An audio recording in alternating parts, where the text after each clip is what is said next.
You're listening to the Echo Ratings Eventing Podcast, the show with a light-hearted look at the eventing world, all of the big event previews, reviews, and special guests, and of course, backed up with all of the key Echo Rating stats. Welcome to the Echo Ratings Eventing Podcast.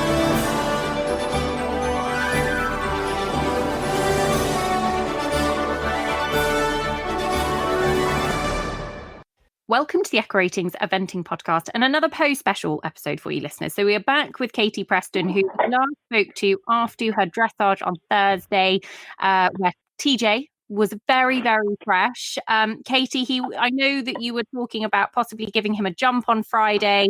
So let's talk through Friday before we go on to yesterday's cross country.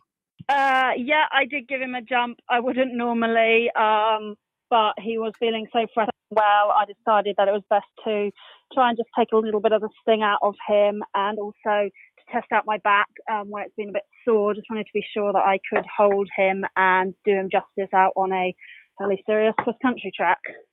And how was it? Because obviously you have been struggling with your back the last week, 2 weeks, going into Po, which isn't ideal preparation. But how did it hold up? What were the thoughts on Friday evening? Initially, I was pretty worried because when I started working him, I couldn't really sit in the saddle. Was feeling really sore, but seemed to be able to cope standing in stirrups. It loosened up the more I did, and jumping was actually okay. And then obviously knowing that I had Rachel on hand to treat me again, I decided that actually because it wasn't hurting too much to jump, we were okay to give it a crack. And how did you manage to walk the course, or is walking a little bit easier than the riding side of things? No, walking wasn't great. Walking was making it quite sore. I did end up actually cycling it a couple of times. I'm not sure if cycling was that much better, but I guess it was different. So I was putting sort of slightly different strains on it each time in the hope that, that I wouldn't overdo too much of any one thing.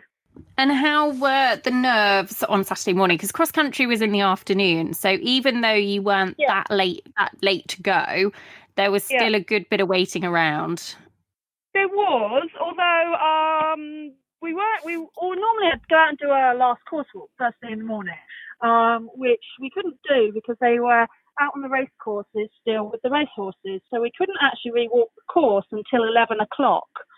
So I sort of got up and actually took him for a bit of a hack, just a walk mostly, tiny little bit of trotting just to loosen him up, and then actually went out on the course at about 11 o'clock on my bike. So that sort of passed quite a lot of the time. And then being here without really an official groom, a friend of Tom Carlisle's, Emily, came to help me for the weekend, but obviously, she doesn't know TJ or me, so I was doing quite a lot of it myself, so that passed the time as well. Because I know you put a bit of a request out on social media. Obviously, quarantine hasn't made it any easier, but you are out there then by yourself as such without having... My mum's come with me. Okay. So she's been amazing. Did most of the driving out here because my back was being sore. And, she's on hand there to graze him and to help and stuff. But obviously, not quite the same as having, a groom to really look after your horse for you.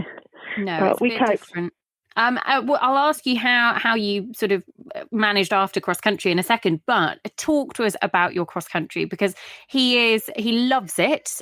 He was feeling very, very well in himself. How did it go? Yeah, he was absolutely amazing. I'm so proud of him. But he was just his usual, slightly crazy self, which is great because if I've got any nerves or something like that, he just takes the reins and says, "Come on, I've got this. There's the fence." He doesn't allow me to get too hooky and saying whoa, whoa, whoa, which is good on a track like that because that was a very forward riding track. And he doesn't really allow me to say whoa too much. So that, on those forward distances early on, the angled brushes and through the water, he just grabs the bridle and says, "Let's go," which is an amazing feeling that he makes it so easy. Problem was then when we came to a turning combination out on the race course, I hold my hands up. I didn't get him back as much as I should. I was feeling my back a little bit, but really I should have got him back a bit more. I know what he's like. but it was a very big spread in, so I didn't want to check too much because you've got to be sure you make the back rail. But then on a very tight curving line, and I jumped in far too forward and just couldn't make the turn. So I had a really annoying run out. Just couldn't turn him. He was fighting for his head, thought he was going straight on, and last minute realised that he had to turn, but too late by then. He'd run past it.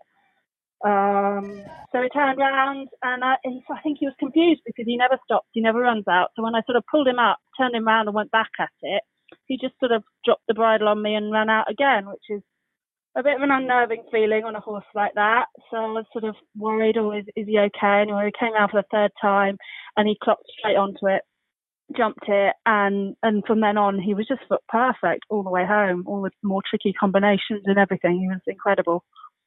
I was tuned into your round on the Horse and Country Plus app from a middle of a field, and I just caught him through the last water, and I know that you said you were slightly nervous about the water, but actually you needn't be. He looked mega. No, he was great through that water. I mean, he was great through all the water. He was great everywhere, and I was coming to that last turning combination to the blind corners where a few people have been going long, because it is a serious question, and in my mind I'd already had 2 stops. So, one more run out and we were out. So I sort of thought the sensible thing to do is to go the long route.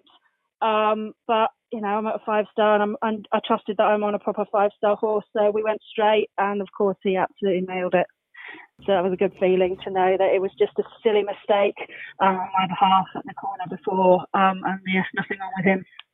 And how's he come out of it? Because obviously without sort of having an official groom, yes, you had Emily and your mum on hand, but how was that sort of cool down, wash off? How did he come out of it Saturday evening? It was great. I mean, all the grooms are so supportive to be on hand and help if necessary. So a couple of the guys with later times, they were sort of, as you were saying, everyone's all a bit bored. What do we do in the morning? What do we do in the morning? So I said, well, if you're bored, come down and help me wash off. So they were like, absolutely, yeah, fine, no problem. So yeah, there's always hands on deck when you need them, really. And luckily he finished really well. So it was quite an easy job of just cooling him down. I mean, by the time the vets checked him, his heart rate was already down to 80, and they were, he finished absolutely full of running. So wasn't too much stress in the end in the wash down. But I think, if you do have a horse finish tired and distressed, there's always people that are there that, the horse's welfare is everyone's priority, and someone will always help you out. So it's a good feeling that. It's a good feeling to have the eventing community. And in terms of the show jumping, so we are talking on Sunday morning. You're actually just about to go and trot up in a moment, because it is an afternoon trot up and then show jumping gets underway. Have you had a look at the course yet, or is that still... It's not ready yet. Don't be silly. It's not ready. The French do like things a little bit last minute.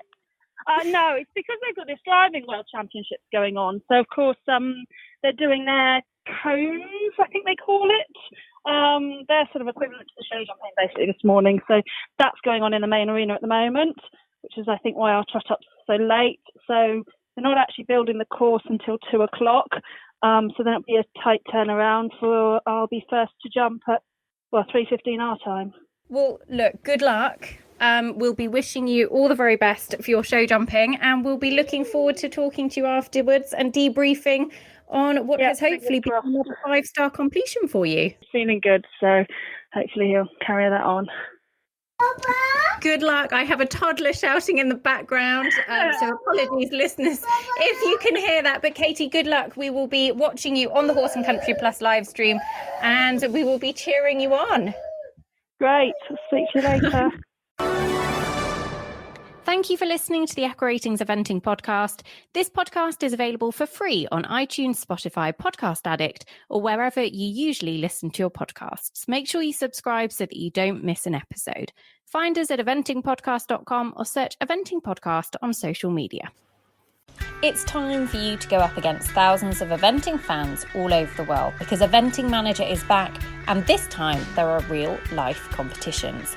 Pick your fantasy eventing team of 4 from a virtual $10 million budget to be in with a chance of winning prizes, to play for your country and against your friends.